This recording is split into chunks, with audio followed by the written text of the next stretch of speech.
Hello guys, আসসালামু আলাইকুম।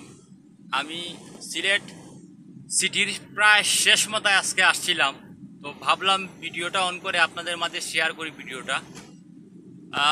দেখুন, এখন আমরা আসলে আমি সিলেট শাহজালাল ভার্সিটিতে আছি বর্তমানে, আপনাদের মাঝে শেয়ার করব। অনেক বাস শাহজালাল ভার্সিটির টিচার বাসায় যাচ্ছেন, বা স্টাফ বাসায় যাচ্ছেন, বা স্টুডেন্টরা বাসায় যাচ্ছেন, দেখতে পাচ্ছেন। বিকাল হয়ে গেছে অলরেডি।